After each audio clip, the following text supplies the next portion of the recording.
أعوذ بالله من الشيطان الرجيم بسم الله الرحمن الرحيم الحمد لله رب العالمين الصلاة والسلام على أشرف الأنبياء والمرسلين سيدنا ونبينا أبي القاسم محمد اللهم صل على محمد وعلى أهل بيته الطيبين الطاهرين المعصومين المظلومين ولعنة الله على أعدائهم أجمعين أما بعد فقد قال الله سبحانه وتعالى في كتابه الكريم بسم الله الرحمن الرحيم شهر رمضان الذي أنزل فيه القرآن सलवात पर मोहम्मद व आले मोहम्मद।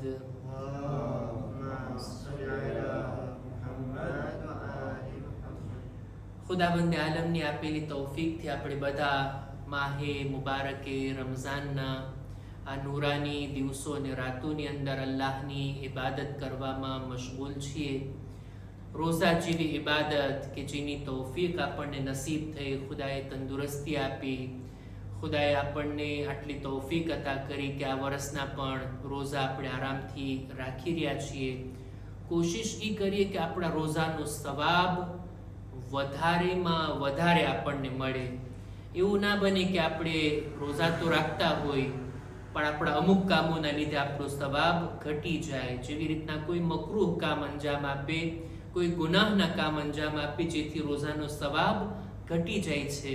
પણ રોઝાના સવાબને વધારવાની આપણી કોશિશ હોવી જોઈએ, જેમાંથી એક છે કે ઇન્સાન સહેરી કરે। સહેરી કરવી અત્યંત તાકીદપૂર્વક હદીસની અંદર એના ઉપર ભાર મૂકવામાં આવ્યો છે। એક હદીસની અંદર મળે છે કે તઆવનુ બિઅકલી સુહૂર અલા સિયામિન નહાર, તમે સહેરી કરીને રોઝો રાખવા માટે મદદ મેળવો। સહેરીથી ઇન્સાનના બદનમાં કુવત અને તાકાત રહે છે, આરામથી રોઝો રાખી શકે।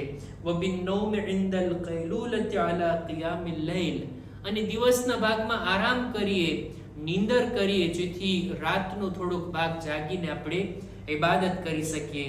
આ રીતના ઇબાદતનો બંદોબસ્ત, ઇબાદતનો ehtimam કરવું એ પણ જરૂરી છે। હદીસમાં મળે છે કે મુસ્તહબ છે કે ઇન્સાન સહેરીને ન છોડે। સહેરીને ન છોડવું મુસ્તહબ છે, એટલે કે સહેરી કરવી જોઈએ। અને સહેરીના આદાબ, શું સહેરીમાં ખાવું જોઈએ, દાખલા તરીકે ખજૂર ખાવાની ઘણી જ તાકીદ કરવામાં આવી છે। અને સાથોસાથ અમુક દુઆઓ પણ છે કે જે સહેરીના સમયે આપણે પઢવી જોઈએ। એક હદીસને બયાન કરીને હું વાતને આગળ વધારું। આપણને બધાને યાદ છે સૂરહ ઇન્ના અંઝલના, એને પડતા કેટલી વાર લાગે? પૂરી 1 મિનિટ પણ ન લાગે। સૂરહ ઇન્ના અંઝલના સહેરીના સમયે અને ઇફતારના સમયે, આ બંને સમયમાં પડવાની ખૂબ તાકીદ છે। હું હદીસ પડું છું આપણા છઠ્ઠા ઇમામે જાફર સાદિક અલૈહિસ્સલામ।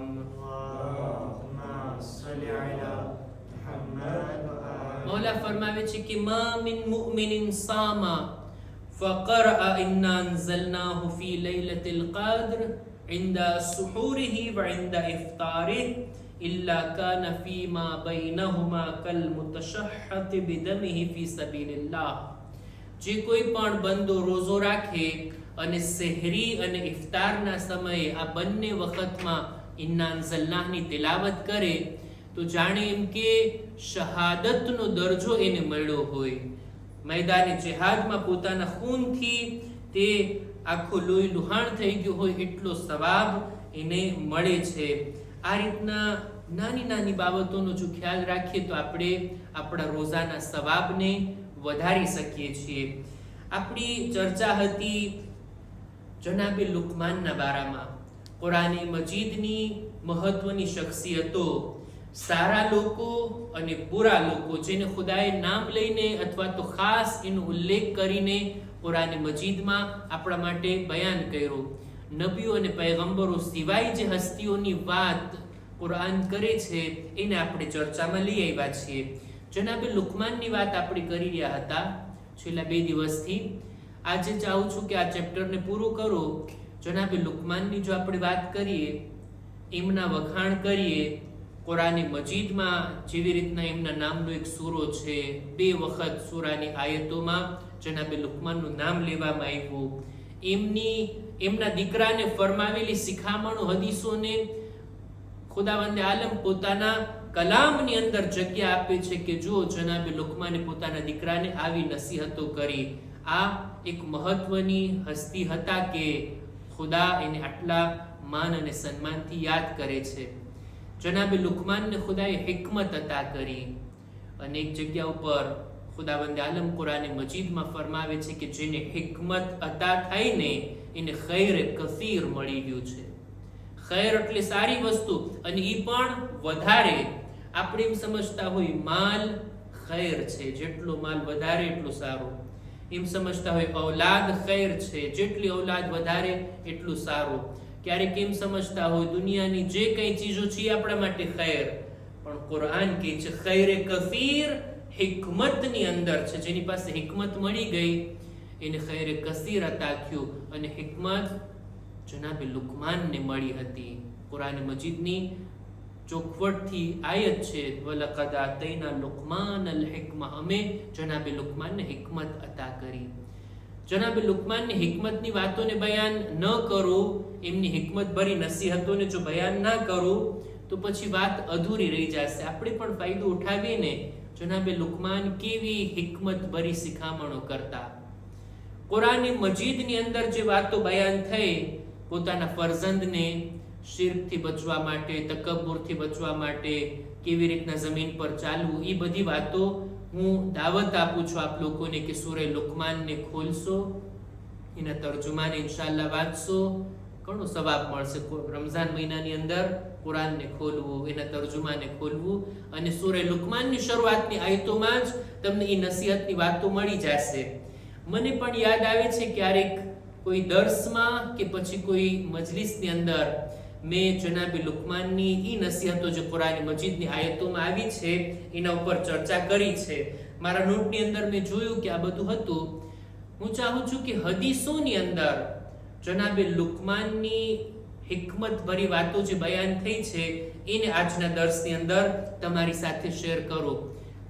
હદીસમાં મળે છે કે જનાબે લુકમાન પોતાના દીકરાને નસીહત કરતા કરતા કહે છે કે એ મારા ફરઝંદ, ઇન્ન દુનિયા બહરુન અમીક, આ દુનિયા ઊંડા દરિયાનું નામ છે, ખૂબ જ એનું પાણી ઊંડું છે. વકદ હલક ફીહા આલમુન કસીર, વધુ પડતા લોકો આની અંદર હલાક થઈ ગયા છે. ફજઅલ સફીનતુકા ફીહા અલ ઈમાન બિલ્લાહ, તારે જો નજાત મેળવવી હોય ને, આ દરિયામાં ડૂબવું ના હોય ને, તો તું આ દરિયા ઉપર તારી કશ્તીને બનાવ, અને તારી કશ્તી હોવી જોઈએ શું? અલ્લાહ ઉપર ઈમાન. તારા ઈમાનને આ દુનિયામાં આ કશ્તી સમજ. વજઅલ શિરાઉહા અતવક્કુલ અલલ્લાહ, અને એ જમાનાની અંદર જ્યારે કશ્તી દરિયા ઉપર હોતી તો એને ચલાવવા માટે હવાથી ચાલતી ને એક મોટો પડદો હતો. ગુજરાતીમાં તો સડ કહેવાય. એ સડથી હવા આવે અને આ કશ્તી આગળ ધકેલાય. એ ચીજ કે જે આ કશ્તીને ચલાવે છે એને તો અતવક્કુલ અલલ્લાહ, અલ્લાહ પર ભરોસો, એને આ કશ્તીના ચલાવવાનું સાધન બનાવો. આ ઊંડા દરિયાની અંદર આ દુનિયા કે જે ઊંડો દરિયો છે, તારી કશ્તી અલ્લાહ ઉપર ઈમાન, આ કશ્તી ચલાવવાની ચીજ અલ્લાહ ઉપર ભરોસો.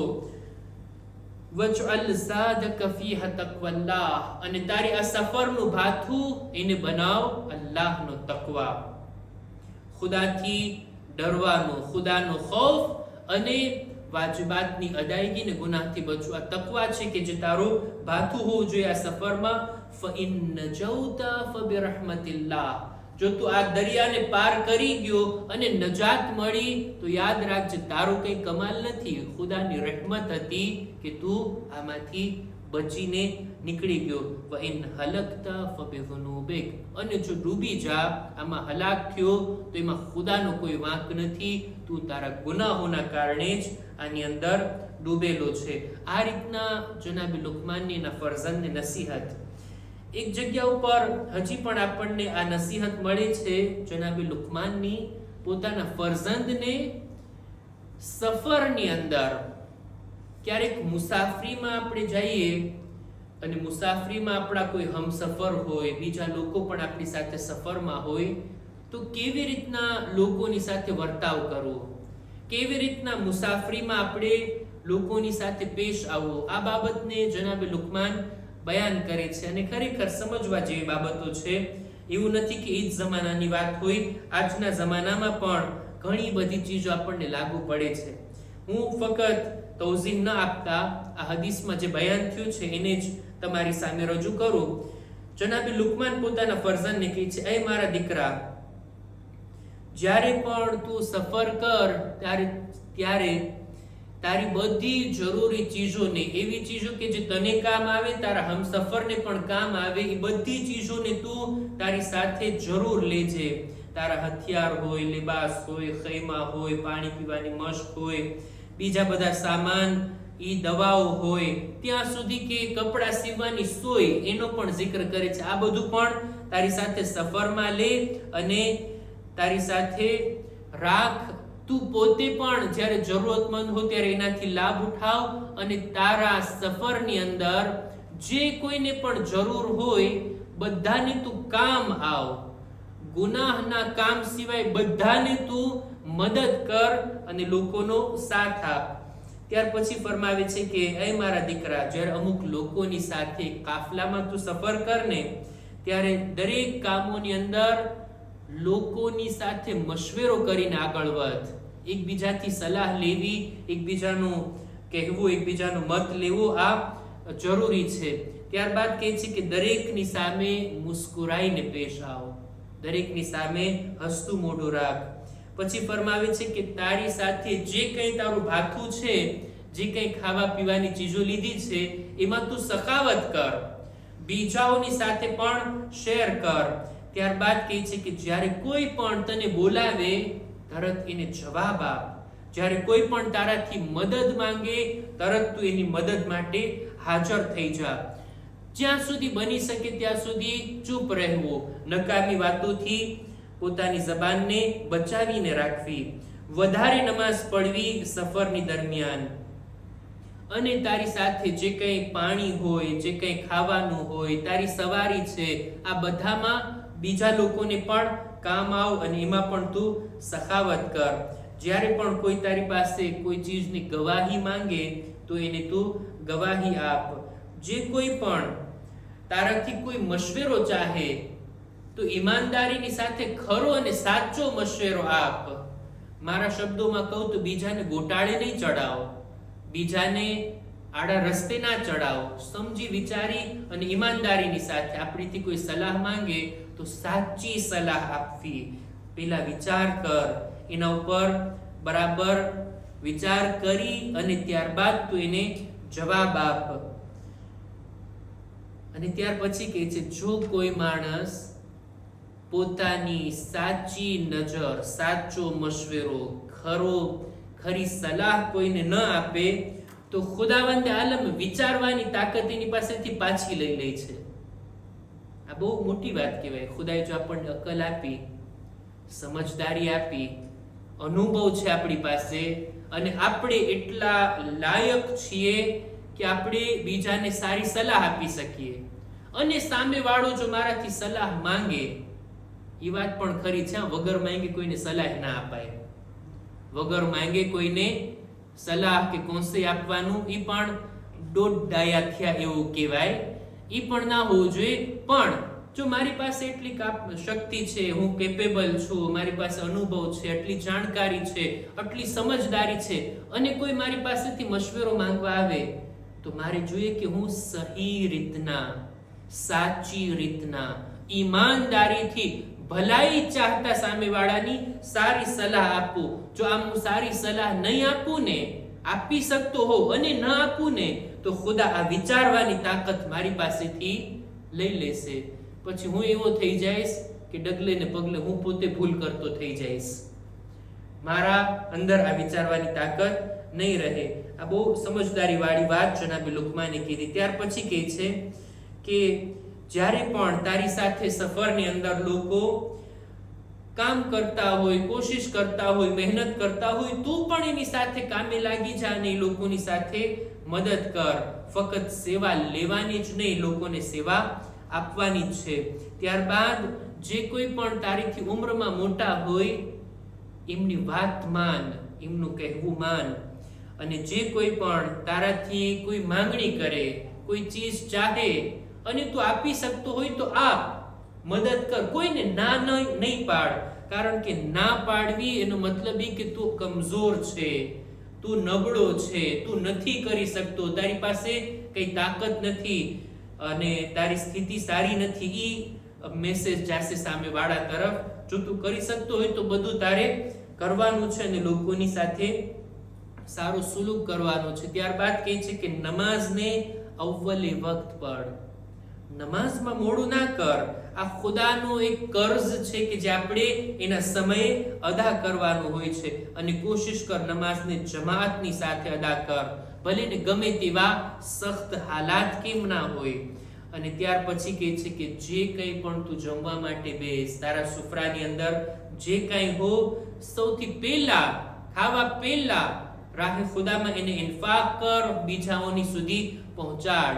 ખાધા પીધા પછી જે વધેલું ઘટેલું હોય એને બીજા સુધી પહોંચાડવો, એની કઈ એટલી ફઝીલત નથી જેટલી ફઝીલત આ છે કે ઇન્સાન જમવા પહેલા પોતાના સુફરાથી બીજાઓ સુધી જમવાનું પહોંચાડે. આપણે ઇમામોની સિરતમાં આ હતું, ખાસ કરીને આપણા 8મા ઇમામ ઇમામ અલી રઝા અલૈહિસ્સલામ.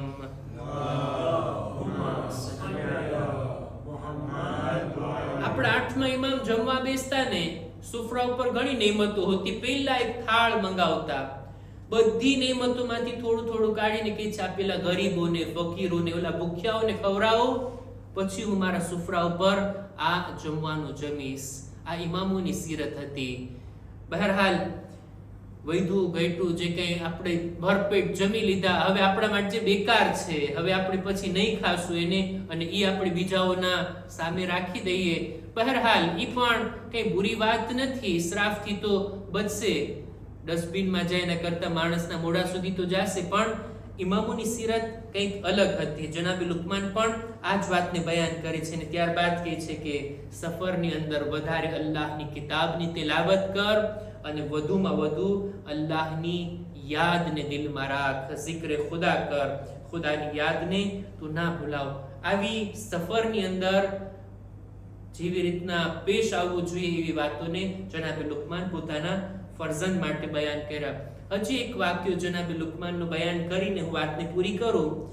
જનાબે લુકમાન આપણે કીધું એમ કે તેઓ એક સમય હતો કે તે ગુલામ હતા. એના આકા, એના માલિકના અંડરમાં પોતે ગુલામી કરતા હતા. જે કંઈ કામ, ગુલામ એટલે વગર પૈસાના આપણી સેવા કરવા વાળા, આપણા ખાદિમ. એને કંઈ પૈસા નથી આપવાના, ફક્ત એને ખાવા પીવાનું અને જરૂરી વસ્તુ જ આપવાની હોય, બાકી બધું કામ આપણું કરી આપે. ગુલામીમાં હતા પોતે. બાદમાં તેઓ આઝાદ થયા અને આઝાદીની જિંદગી જીવા હતા. પણ જ્યારે ગુલામ હતા ત્યારે એક દિવસ એના આકા એક જાનવર આપે છે, એના ગોસફંદને લઈ જાઓ, એને ઝિબાહ કરી એના અંદરથી સારામાં સારી જે ચીજ છે, એના બોડીના પાર્ટમાંથી જે સારામાં સારા અંગો છે એને તમે લઈ આવો. જનાબે લુકમાન ગયા અને એ ગોસફંદને ઝિબાહ કર્યા. એ ગોસફંદની જબાન અને એનું દિલ, આ બે ચીજોને લઈને આવ્યા અને પોતાના આકાને કહે છે, હે આકા, જો આ ગોસફંદની સારામાં સારી ચીજ એને હું તમારી સામે લાવ્યો છું. અને વાક્યો પૂરો. થોડાક દિવસ બાદ ફરી પાછા એના આકા પાછું એક જાનવર આપે છે, જાઓ આને ઝિબાહ કરીને લાવો અને એની સૌથી બુરામાં બુરી ચીજને તમે મારી પાસે લઈ આવો. જનાબે લુકમાન ગયા, ગોસફંદને ઝિબાહ કર્યા, ફરી પાછા જબાન અને દિલને લઈને આવે છે. એના આકાની સામે રાખ્યા, કે છે, આકા, આ સૌથી બુરામાં બુરી ચીજ આ જાનવરની અંદર, એને હું તમારી સામે લાવ્યો છું. એના આકા એની સામે જોઈને પૂછે છે, ભાઈ આમ કેમ? સૌથી સારામાં સારી ચીજ પણ જબાન અને દિલ? સૌથી બુરામાં બુરી ચીજ પણ ઝબાન અને દિલ, આ કેવી રીતના બની શકે? અને આ કઈ સમજતા હતા લુકમાનના કોઈ કામો હિકમતથી ખાલી નથી હોતા, કંઈક તો રાસ છે આની પાછળ. જનાબે લુકમાનથી પૂછે છે એટલે જનાબે લુકમાને જવાબ આપ્યો, કે છે કે જો આકા, આ ફક્ત જાનવરની જ વાત નથી, ઇન્સાનમાં પણ આવું જ છે. ઇન્સાનનું દિલ અને ઇન્સાનની ઝબાન પાક હોય ને, સાફ હોય ને, સારી હોય ને, તો પછી આ ઇન્સાનના બદનના સૌથી સારામાં સારા અંગો છે. દિલમાં કીનો ના હોય, નફરત ના હોય, બલકે ભલાઈ હોય, એકતા હોય, પ્યાર અને મોહબ્બતનો જઝ્બો હોય, એકબીજા પ્રત્યે લાગણી હોય. આ દિલ દરેક બુરાઈથી સાફ હોય અને દરેક ભલાઈને પોતાની અંદર રાખતું હોય. ઝબાન પણ એવી જ રીતના, ઝબાન પર કડવાશ ના હોય, ઝબાન પર અપશબ્દો ના હોય, ઝબાન પર ભારી અને ખરાબ શબ્દો ના હોય, કોઈનું દિલ તૂટે એવા શબ્દો ના હોય. ઝબાનથી લોકોના અંદર નફરત ફેલાય એવી વાત ના હોય, બલકે ઝબાન લોકોને આપસમાં જોડે એવી વાત બયાન કરતી હોય. સારી હોય, સાફ હોય, પાક હોય, નેક હોય ને, તો આ બદનના સૌથી સારામાં સારા અંગ. પણ આનાથી ઉલટો, જો દિલ અને ઝબાન નાપાક હોય ને, તો આ બદનના સૌથી બુરામાં બુરા અંગો છે. બધી બુરાઈઓ દિલમાં ભરી હોય, બધી ખરાબ બાબતો દિલની અંદર માણસ સમાવીને બેઠો હોય. ક્યારે મોકો મળે હું બદલો લઈ લઉં, ક્યારે આને દેખાડી દઉં, આને સંભળાવી દઉં, આને આવા શબ્દો બોલી નાખું, આની સાથે આવો વર્તાવ કરી લઉં, ક્યારેક મોકો મળે એટલે હું આમ કરી નાખું ને તેમ કરી નાખું, એવું જ બધું ભર્યું હોય દિલની અંદર. અને ઝબાનથી ક્યારે સારી વાત જ ના નીકળતી હોય. જ્યારે મોઢું ખોલે ત્યારે ઝબાનથી કીડા ખરતા હોય.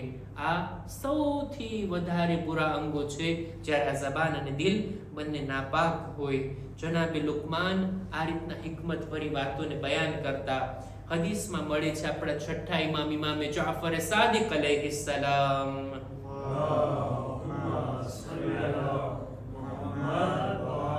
તેઓ ફરમાવે છે કે જનાબે લુકમાનને આ હિકમત અતા થઈ હતી કે તેઓ સારી સારી વાતોને બયાન કરતા હતા. આ હિકમત એમના કોઈ મોટા કબીલાથી હોવાના કારણે નહીં, એમના ખૂબસૂરત હોવાના કારણે, એમની પાસે માલ, બાદશાહત, શોહરત, હુકુમત હોવાના કારણે નહીં. આવું બધું કંઈ નહોતું જનાબે લુકમાન પાસે.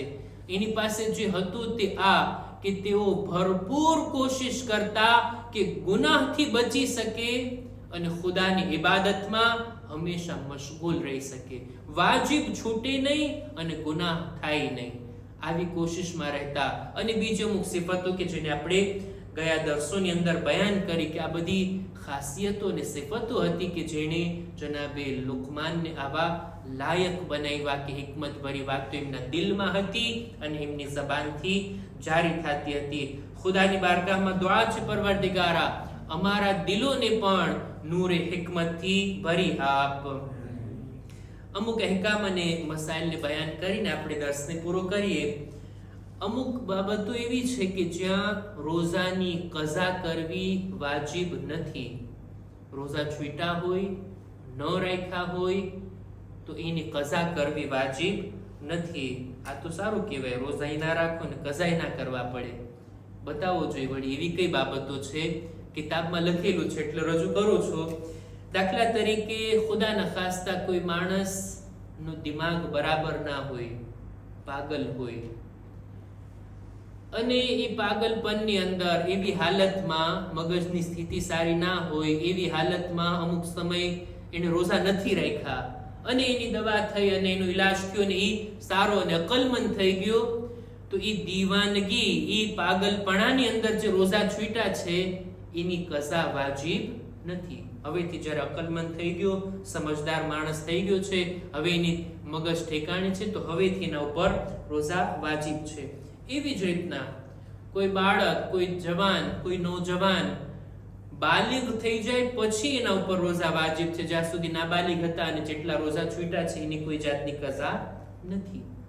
એવી જ રીતના કોઈ કાફિર મુસલમાન થઈ જાય, દાખલા તરીકે આ 2026માં કોઈ મુસલમાન થયો અને આજે એની ઉંમર દાખલા તરીકે 25 વર્ષ છે, તો આ વર્ષથી એના ઉપર રમઝાન મહિનાના રોઝા વાજિબ થશે. આપણે હિસાબ કરવાની જરૂર નથી કે જ્યારથી બાલિગ થયો 15 વર્ષથી લઈને 25 વર્ષ સુધી 10 વર્ષના કઝા કરે.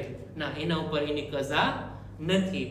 એવી જ રીતના કોઈ માણસ જો બેહોશ હોય, કોમામાં ચાલ્યો ગયો હોય, અમુક દિવસો સુધી, અમુક મહિનાઓ સુધી જે કોમામાં હોય, બેહોશ હોય અને એના જે રોઝા છૂટી ગયા હોય, તો એની પણ કઝા નથી. જ્યારથી હોશમાં આવે, જ્યારથી તે જાગૃત થાય, ત્યારથી એના રોઝા વાજિબ છે. અને એવી જ રીતના જે કોઈ માણસ મુસલમાન તો હોય પણ બીજા કોઈ ફિરકામાં હોય, એના ફિરકા પ્રમાણે એ રોઝા રાખતો હોય, તો એની પણ શિયા બન્યા બાદ એની પણ કઝા કરવી વાજિબ નથી. જ્યારથી શિયા બન્યો છે ત્યારથી જ શિયા અહેકામ પ્રમાણે તે રોઝાને રાખતો થઈ જાય. આ રીતના અમુક મસાઇલ એવા હતા કે જેની અંદર રોઝાની કઝા વાજિબ નથી. જ્યારથી પોતે આ હાલતમાં આવી જાય અને જ્યારથી દાખલા તરીકે મુસલમાન બની જાય, કોઈ શિયા બની જાય, કોઈ બાલિગ થઈ જાય, કોઈ આકિલ થઈ જાય, તો ત્યારથી એના ઉપર રોઝા લાગુ પડે છે. ખુદાની બારગાહમાં દુઆ ગુજારીએ, પરવરદિગારા અમારી ઇબાદતો, નમાઝો, રોઝા, તિલાવતની તારી બારગાહમાં કબૂલ ફરમા. અમારા ગુનાહોને માફ કર, અમારા મા બાપના ગુનાહોને માફ કર, અમારી ઔલાદને નેક તૌફીક અતા કર. ખુદાયા દરેક મુમિનીન મુમિનાત જો બીમાર છે, ખાસ કરીને આજે ઇન્ડિયાથી સમાચાર આવ્યા, મારી વાલિદા, મારા મમ્મીની પણ તબિયત ખરાબ છે, આવતીકાલે તેમનું ઓપરેશન છે. ખુદાયા તેઓને પણ શિફાએ કામિલા અતા ફરમા. પરવરદિગારા ઝમાનાના ઇમામના ઝુહુરમાં તાજીલ ફરમા. અમારો શુમાર એમના સાથીઓમાં કર. રબ્બના તકબ્બલ મિન્ના ઇન્નકા અંતસ સમીઉલ અલીમ.